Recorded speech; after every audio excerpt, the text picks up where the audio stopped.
vez más, mis hermanos, tenemos que decirlo de siempre, que el Señor nos bendiga, porque es una delicia la participación de Él por la importancia que tienen las palabras que están escritas, porque son palabras, cierto, del Señor Jesús, pero a su vez Él dijo que eran palabras que se las había oído a su Padre.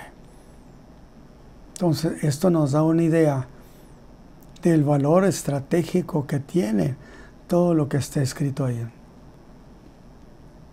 Y vamos entonces a pedirle al Señor que nos ayude en esta parte de la profecía, que estamos prácticamente ya terminando el libro del Apocalipsis, prácticamente. Padre Santo, te damos gracias por la vida que nos has regalado. Te damos gracias porque en Cristo tu Hijo nos diste redención. Te damos gracias, Padre eterno, porque en Cristo tu Hijo has sido nuestro Dios y Salvador. Nos has favorecido muchas veces y toda la vida. Gracias por ser nuestro Dios. Quiero suplicarte que sea siempre nuestro Dios, por Cristo Jesús, Señor nuestro. Muy bien, mis hermanos, pues yo espero que en esta ocasión podamos abordar con éxito la idea que plantea aquí este escrito, que enfoca específicamente a lo que tanto los creyentes han conocido como la segunda venida de Cristo, que es una historia deliciosa, que los redimidos del Señor han esperado por cientos de años. No quisiera, sin embargo lo voy a decir de esta manera, es que estamos entrando a un terreno que es de los tiempos del fin. Cuando se dice la segunda venida de Cristo, se está hablando de que se está llegando a cumplimiento de cosas. Pero no solamente se llega a cumplimiento de muchas cosas, sino que se llega a empezar o a ser principio de cosas, de muchas profecías. Es un tema muy favorecido por los creyentes, por usted, por mí. Pensar en que Cristo viene y que el hecho de que Cristo venga se trata indiscutiblemente de una historia de alto contenido moral y espiritual. Nuestro Salvador, usted me dirá, hermano, cuando Cristo venga, ¿será un gozo recibirlo? No.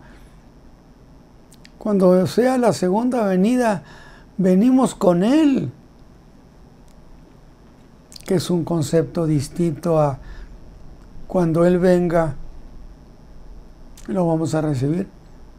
No, cuando Él venga, el Señor Jesús, en su segunda venida, los creyentes vendremos con Él y será principio de muchas cosas eternas.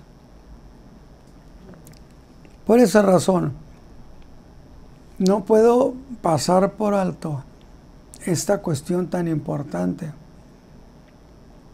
en el sentido de que cuando se habla de Armagedón, se habla necesariamente de la segunda venida de Cristo.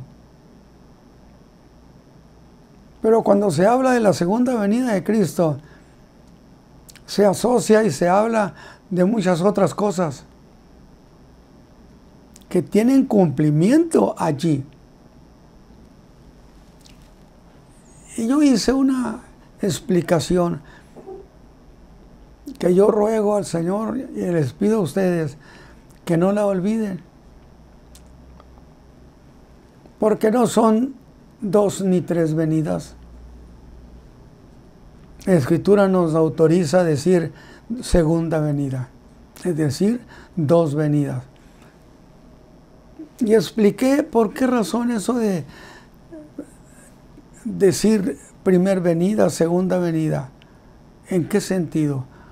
Bueno, es que es una referencia a 2 grandes promesas que Dios había hecho a 2 hombres. Grábeselo. Una promesa se la hizo Dios a Abraham, diciéndole: en ti serán benditas las familias de la tierra. Y la segunda promesa dicha a David, que un hijo se sentaría en el trono y que ese reino sería eterno. De tal manera que alrededor de todo eso hay muchas cosas que explicar, que aclarar.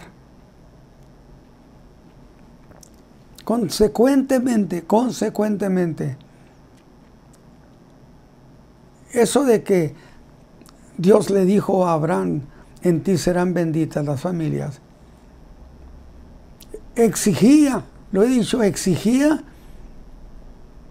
que sucedieran de esta manera las cosas.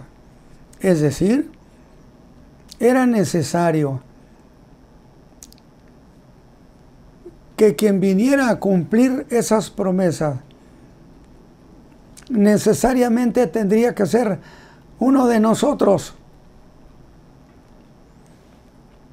Usted me va a decir, ¿y acaso la promesa que Dios le cumplió a Abraham se trató de alguien que era de nosotros? Por supuesto. ¿O no dice acaso que el Verbo se hizo carne, que habitó entre nosotros?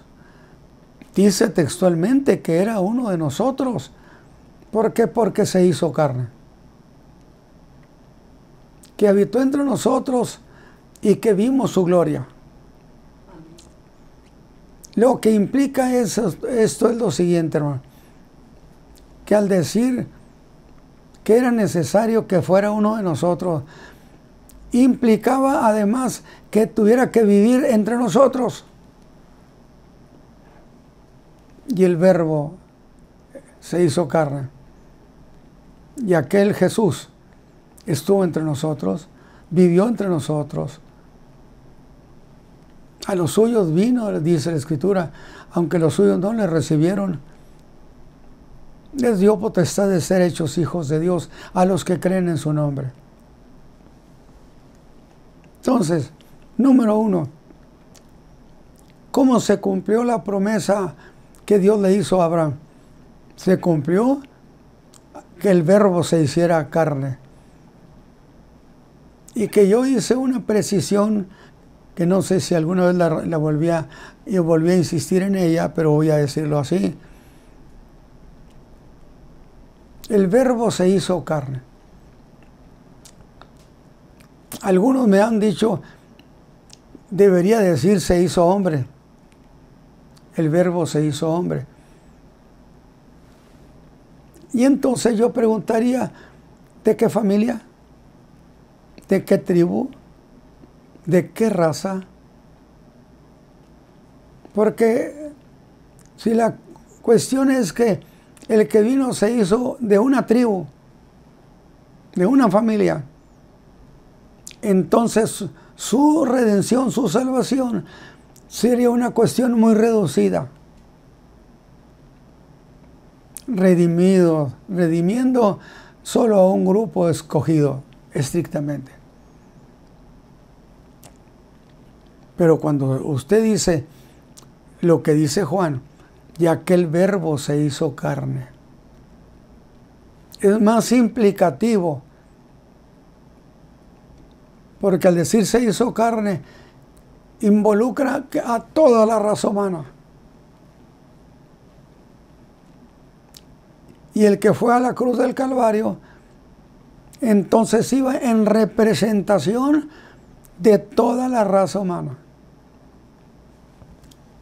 Su obra de redención luego entonces se amplía, se hace grande a toda la raza humana, a todos los hombres, en donde quiera. Entonces quiero que usted tenga muy presente esa cuestión. Aunque si entro a acordarle algo, posible usted me pida una aclaración. Por otro lado, cuando se trata de la promesa que le hizo a David, fue una promesa en exclusiva a una persona y para una persona, para un hijo de esa persona. Un hijo tuyo, David, se sentará en el trono. Ya no es el concepto de toda la raza humana. Fíjese, voy a volverlo a decir de nuevo. Cuando en el caso de cumplir la promesa a Abraham, al decir se hizo carne, implicó que el día que fue a la cruz estaba allí en representación de toda la raza humana. Consecuentemente, la salvación es ofrecida a toda la raza humana, a todos los que le crean al Hijo. Sí, nada más que ahora usted me puede decir quizá, hermano Ramos, nada más que hay un problema. En el caso de Abraham, implicó a toda la raza humana. En cambio, aquí a David no se usa el mismo término, sino que tratan de la promesa a David de una manera muy particular, como si fuera uno solo. ¿Cuál sería entonces la explicación o la diferencia? Miren, es lo siguiente. Es cierto que la promesa a Abraham implicaba a toda la raza humana. El verbo se hizo carne. Sí, es cierto. Implicaba a toda la raza humana. Mientras el caso de David implicaba solo a su hijo.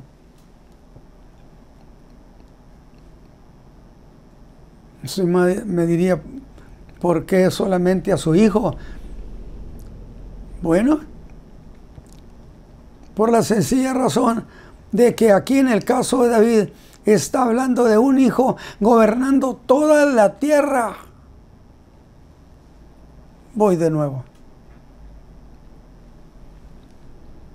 Un hijo que no eran todos los hijos de David que habrían de participar en ese gobierno, sino que era un hijo exclusivamente uno. Por lo tanto, no era apropiado que se dijera que toda la raza humana estaba involucrada. Porque en el caso de David, involucra exclusivamente solo a uno, a su hijo. Sí, nada más que si usted va a Apocalipsis 12, ahí encuentra usted el odio de la serpiente contra una mujer que allí en Apocalipsis 12 estaba representando a un pueblo, exclusivamente a un pueblo y no todos los pueblos. Esa mujer representaba a un pueblo y no a todos los pueblos, pero un pueblo del que habría de nacer uno también, un hijo. Nada más que ese Hijo gobernaría toda la tierra. De tal manera que no es necesario el todos, exclusivamente el uno. Y allí en ese término es propio decir el hijo de David o el hijo de esa mujer. Dios determinó que gobernara toda la tierra. Uno gobernando a los todos. Yo espero que esto haya explicado esa diferencia, esa precisión, porque conviene entenderla. Porque acá los todos y porque acá nada más el uno. Muy sencillo. Porque por los todos habría que morir para salvación. Por uno iba a ejercer el señorío y el gobierno en toda la tierra. El uno gobernando a los todos. Yo creo que queda clara esta cuestión, que a mí me parece muy interesante. Y entonces, cuando se habla de segunda venida, tenemos que explicar y tenemos que pensar en los mismos términos que era obligatorio que el que cumpliera una promesa necesariamente tenía que ser uno de nosotros. Y que necesariamente tenía que ser aquí en la tierra, estar en la tierra. Si alguien no pertenece a la raza humana, no tiene manera de ser redentor de nadie. Mientras que Cristo Jesús, o el Hijo de David, representará el dominio a toda la raza humana, porque Él se hizo uno de nosotros, y dos, porque vivió entre nosotros. Yo creo que es muy clara la explicación. Sin embargo, se llama a eso la segunda venida. ¿Por qué la segunda? Porque la primera había sido para cumplir la primera promesa a Abraham. La segunda era para cumplirle a David la promesa del uno, gobernándolos todos, sentado en su trono, en un trono que era el trono de David. De tal manera que cuando venga el Señor Jesús en su segunda venida, Él va a gobernar a todas las naciones, establecer un gobierno en todo el mundo. Y a ese se le llama la segunda venida. ¿Por qué la segunda? Porque no había habido otra. La primera fue cuando el Verbo se hizo carne y habitó entre nosotros y fue a la cruz del Calvario, cumpliendo la promesa de salvación de la que había hablado con Abraham. Listo. En otro caso de David, fíjese lo que estoy diciendo. Cuando vino a cumplir, el que vino primero y que vino a cumplirle la promesa a Abraham, era una promesa que abarcaba a los muchos, a los todos. Mientras que el cumplirle la promesa a David implicaría exclusivamente cumplirle una promesa solo a uno. Porque en su segunda venida de Cristo, Él viene exclusivamente, anótelo hermano si quiere, exclusivamente, categóricamente, vendría a cumplirle la promesa a David solamente. Consecuentemente, es un asunto del reino. No es un asunto del mundo entero. Es un asunto de gobierno del uno al mundo entero, que es muy diferente. Pero sería el uno gobernando la tierra. Y entonces, en realidad, mis hermanos, no hay que causarnos error ni nada. Es decir, cuando Cristo venga en su segunda venida, Él viene en exclusiva a cumplirle a David la promesa. ¿Cuál promesa le hizo? Precisamente la de restaurar el reino, de restaurar a Israel.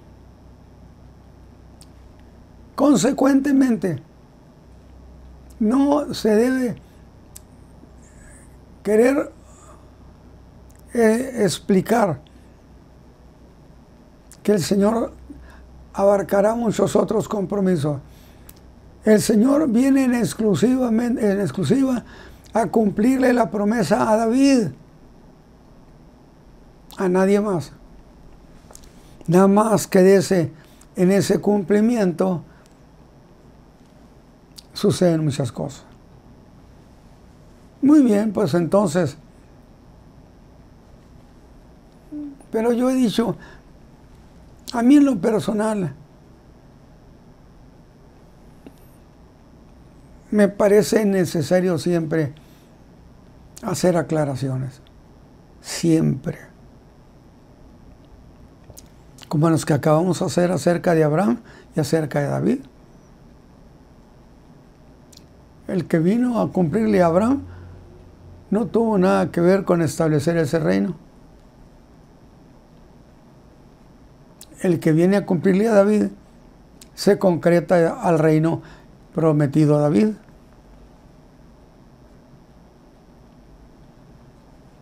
Y esto entonces nos lleva a esa guerra de Armagedón, que yo en lo personal no tengo ninguna reticencia en explicar esa cuestión. Guerra de Armagedón. Segunda venida de Cristo. Una vez más, el título que aquí me pusieron en un escrito es la segunda venida de Cristo.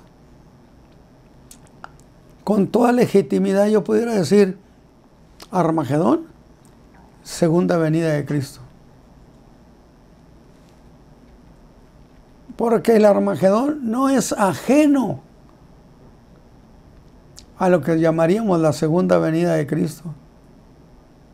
Veamos entonces. A mí me parece muy necesario, pero muy, muy necesario,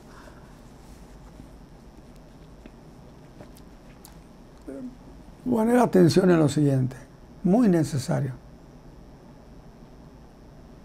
Y que de alguna manera yo lo mencioné. Y pues estamos llegando al fin de los tiempos. Y muchas veces los creyentes piensan, fin de los tiempos, fin del mundo. No, no, no, no, no. No. Fin de los tiempos es cuáles tiempos, o fin del tiempo, cuál tiempo. Y esto que Armagedón es el fin del tiempo. ¿De cuál tiempo? ¿Se lo puedo decir del tiempo de los gentiles? No sé si usted recuerde la explicación de qué es el tiempo de los gentiles. Hay dos famosos tiempos. Pero ese del tiempo de los gentiles tiene que ver con todo el tiempo en que el mundo gentil tendría dominio sobre Israel. Tendría dominio y control sobre esa mujer que representaba ese pueblo. Ahora, ese problema, pues, ¿qué es eso de el fin del tiempo? Todo el tiempo dijimos en que Israel no tiene el gobierno de Jerusalén. Que haya habido algunos reyes. Ha habido. Pero si pensamos desde el tiempo de Nabucodonosor, allá por el año 600, y que los judíos fueron llevados cautivos a Babilonia, el rey de Jerusalén que fue llevado prisionero o cautivo era Sedequías. ¿Y qué tenía que ver Sedequías con esto? ¿Qué importancia? Pues que Sedequías tenía parentela directa con David. Y una de las cuestiones necesarias para que se considere que en Jerusalén reina un hijo de David es necesario el caso de Sedequías. Se ha dicho que ha habido muchos reyes en el oriente, muchos reyes sobre Jerusalén, de diferentes razas, diferentes nacionalidades. Sí, pero ellos no representan parentesco con el hijo de David. Por consecuencia, no tiene importancia de significado profético. ¿Van conmigo?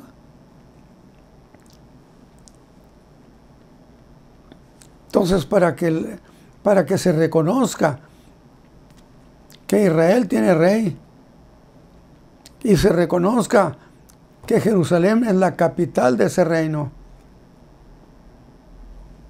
tiene que establecer su reino un verdadero hijo de David. Si no es un hijo de David, no tiene valor de la profecía. Entonces, ¿eso cuándo pasará?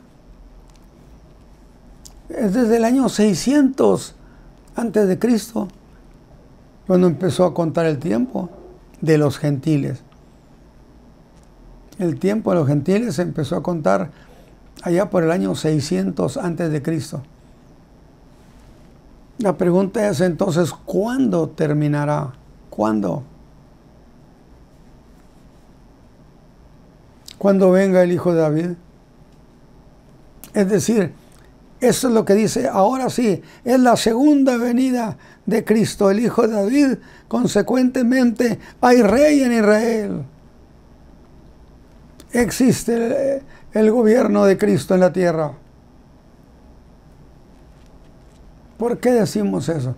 Por la sencilla razón de que ahora, si desde el año 600 antes de Cristo no había subido al trono un familiar, un descendiente de David, y por consecuencia no se podía computar en los términos del reino de Israel.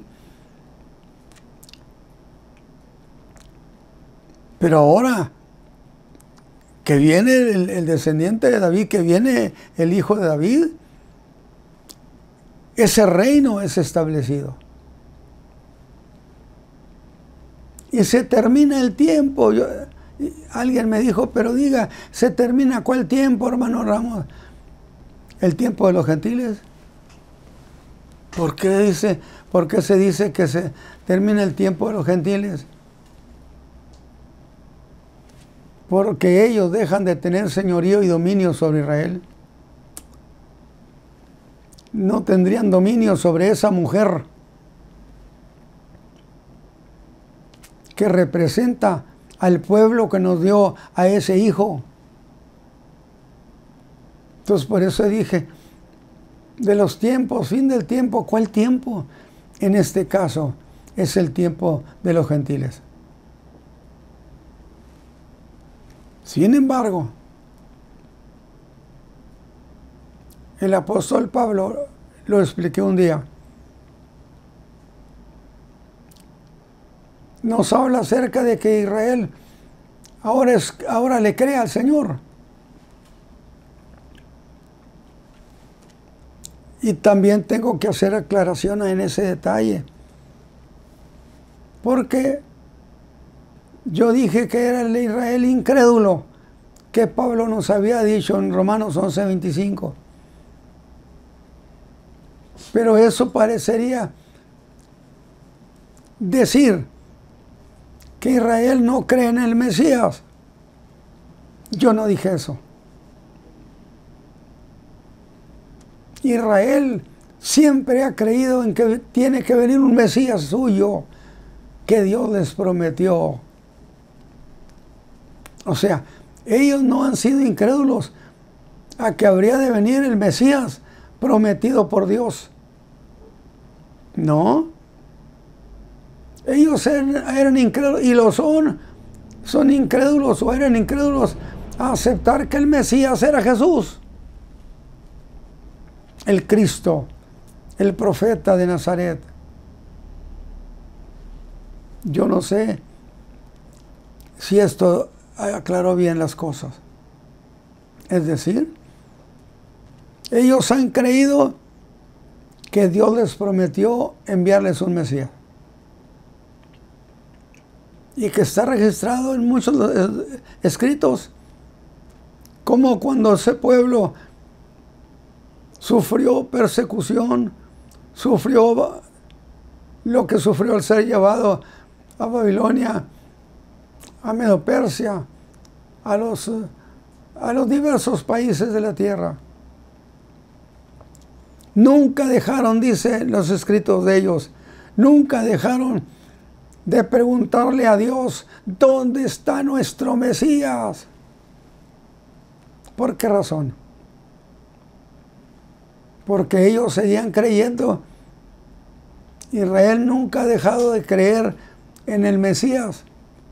Israel, insisto, nunca ha dejado de creer que Dios les prometió el Mesías y que el Mesías tiene que venir un día. Ellos no han abandonado esa fe. Y si no han abandonado esa fe, ¿cuál era la incredulidad? La incredulidad de ellos era, creemos en el Mesías, pero no creemos que el Mesías tenga que ser Jesús, el profeta de Nazaret.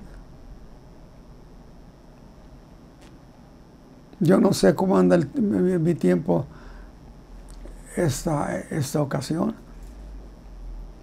pero le seguimos. Entonces ya tenemos ahí el tiempo de los gentiles. Tenemos el tiempo de la gracia, la predicación del Evangelio que empezó a predicarse en Jerusalén, luego Judea, luego en Samaria, hasta el último de la tierra. Coincide con ese detalle de una nación incrédula. Porque el apóstol Pablo, en Romanos 11:25, presenta a Israel como un Israel incrédulo, como nación. Una incredulidad nacional. Pero luego algo pasa y empieza a cambiar. Esa incredulidad empieza a nacer en ellos un convencimiento que evidentemente está demostrado que es el Espíritu Santo que viene a cambiar la manera de creer y pensar en el pueblo a nivel nacional. A nivel nacional. Pero ¿con qué coincide esto? Lo siguiente, el tiempo de los gentiles, aquí está, pero ahora el tiempo de la gracia llega al tope y evangeliza al mundo entero, al mundo gentil, con el evangelio de la gracia. Y cuando el evangelio de la gracia ha llegado a la totalidad del mundo gentil, ese Israel incrédulo empezará a sentir que tiene que creerle al Mesías. Estoy hablando de un suceso interno en el alma de la nación, de un acontecimiento ejecutado y ejecutado estrictamente por el Espíritu de Dios, por el Espíritu Santo. En el tiempo de la gracia, ¿sí? En el tiempo de la gracia, porque la gracia es Jerusalén, Judea, Samaria y luego hasta lo último de la tierra. De tal manera que eso se ha cumplido. Y ese cumplimiento de la evangelización del mundo gentil coincide con la culminación del tiempo de los gentiles. Pero yo hice una observación. ¿En qué sentido? En el sentido de que empieza a haber un cambio en el alma de la nación, en el alma de esa mujer que representaba a ese pueblo. De tal manera que tenemos que buscar y apoyarnos en la Escritura acerca de esa profecía. Por cierto, esa profecía está en Joel, capítulo 2, versículo 30 al 31. Qué interesante. Pero miren lo que está diciendo. Y eso causa que nadie interprete esa profecía como si fuera una profecía dicha a la iglesia. Es una profecía dicha a Israel.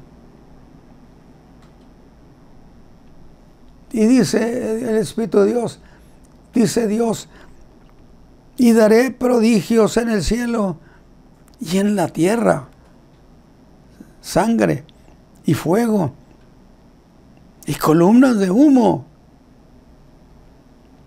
El sol se tornará en tiniebla y la luna en sangre.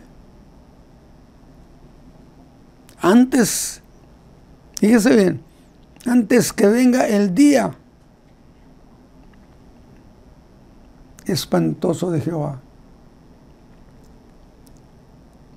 Es decir, estas son señales de qué sucederá poquito antes de que se dé la segunda venida de Cristo. Porque yo dije, hay que entender, es que esto se lee de corrida. No, este pasaje es la segunda venida de Cristo. Interesante.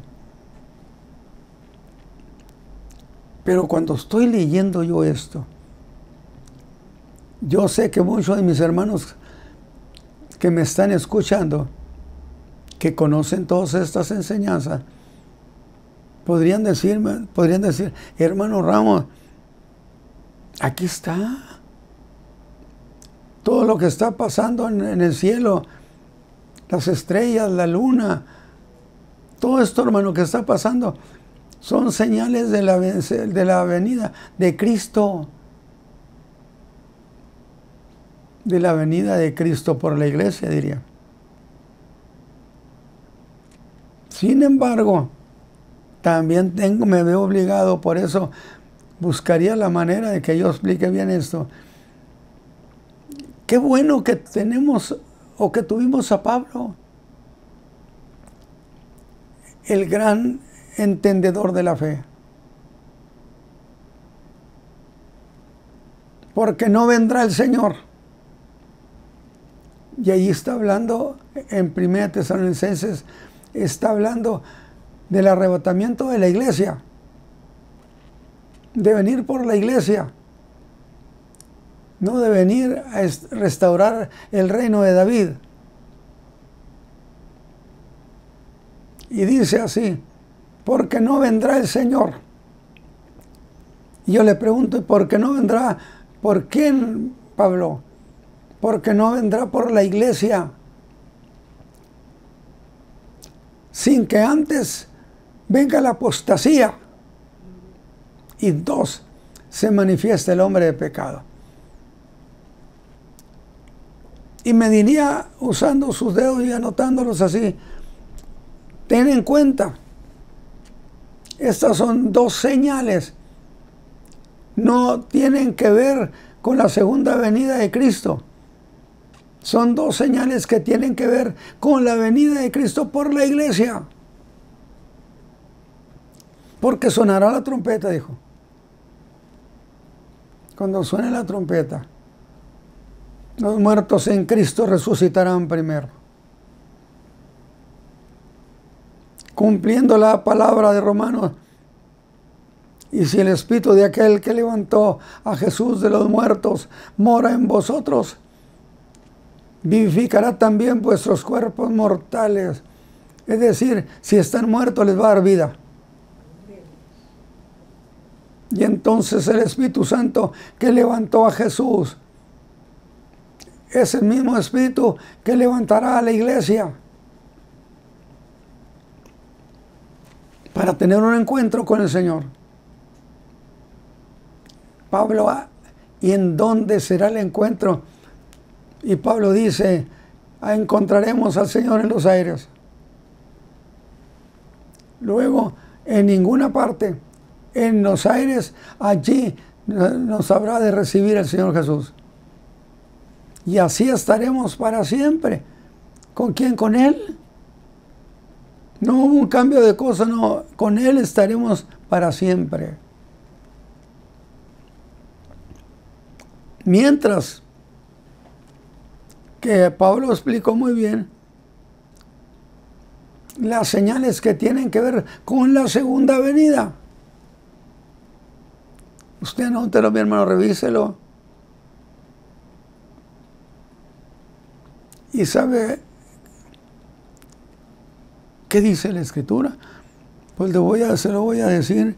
Fíjese usted, qué interesante. La profecía de Mateo. Que alguna hermana o hermano me podría decir, oiga hermano, ahorita que usted está leyendo Mateo, ¿usted está leyendo sobre la segunda venida, sobre la venida de Cristo por la iglesia? Yo le voy a decir no. Ahora verá. Luego, después de la aflicción de aquellos días, por una razón fundamental. ¿Cuál aflicción? La de Daniel 12, tiempo de angustia cual nunca fue desde que hubo habitantes sobre la tierra. ¿Te parece claro? A grado tal estará que Dios envía al arcángel Miguel a apoyar al pueblo de Dios, al pueblo de Israel, aquella mujer. Y han sucedido muchas cosas. Mire, después de la aflicción de aquellos días, después de la persecución del anticristo sobre esta mujer, el sol se oscurecerá y la luna no dará su lumbre, y las estrellas del cielo, las estrellas caerán del cielo y las virtudes de los cielos serán conmovidas. Yo estoy leyendo Mateo y estoy diciendo, estas señales que estamos leyendo no son señales que preceden a la segunda venida de Cristo. A ver, voy a repetirlo. Estas señales que se están viendo no es señales que tienen que ver con el advenimiento por la iglesia.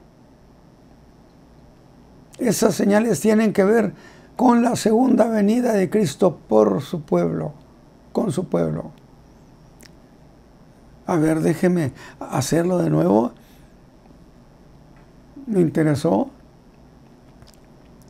Y yo dije, hay señales que significan el Señor viene por la iglesia. Pero hay señales que significaría otra cosa. El Señor viene en su segunda venida. En su segunda venida quedamos en lo siguiente, que viene en exclusiva a cumplirle la promesa a David.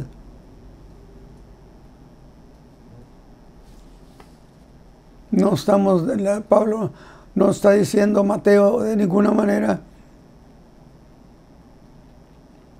que son señales de la iglesia. ¿Por qué? Mire, acabo de leer Mateo y usted puede decirme ahorita que usted lea, hermano, lea Joel. ¿Por qué dijimos que el hecho de que ese pueblo incrédulo, arraigado en la incredulidad, no creer en Cristo como el Mesías, que no signifique que no crea en el Mesías? Israel, ellos siguen creyendo la palabra, la promesa de Dios de que les enviaría un Mesías. Ellos saben eso. Lo que no aceptaban ni creían es que el Mesías tuviera que ser Jesús. Esa es la diferencia. Y entonces yo le diría a Joel, Joel, ayúdanos con la lectura.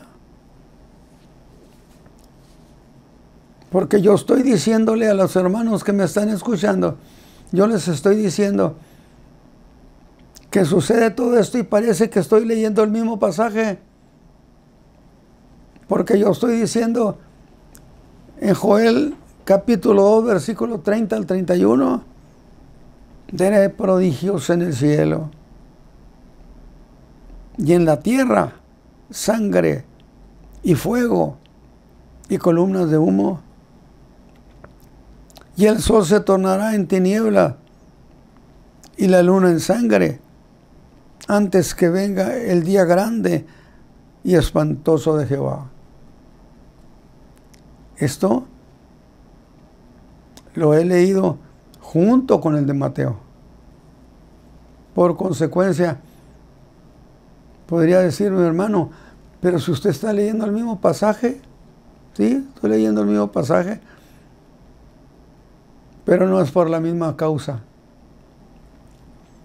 Es decir, está hablando Joel de las señales que habrá y de un derramamiento del Espíritu Santo que viene sobre Israel. Sobre Israel. Y que se han dado muchas señales en el sol, en la luna, en las estrellas.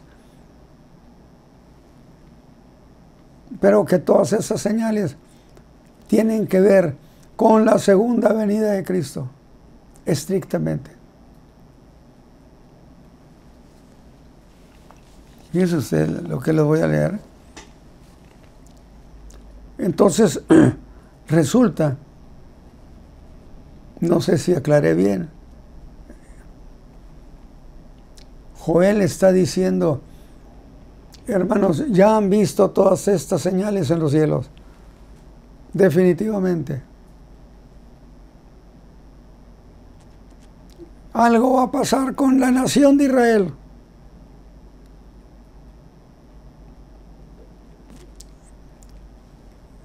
Y el entendimiento de esa nación empieza a ser trabajado por el Espíritu de Dios. De tal manera que esa incredulidad habrá de ser arrancada del alma de esa nación. Y el Espíritu Santo los preparará para que lleguen a creer en el Mesías Cristo cuando se encuentren con Él. Hasta aquí estamos hablando de profecía de promesa.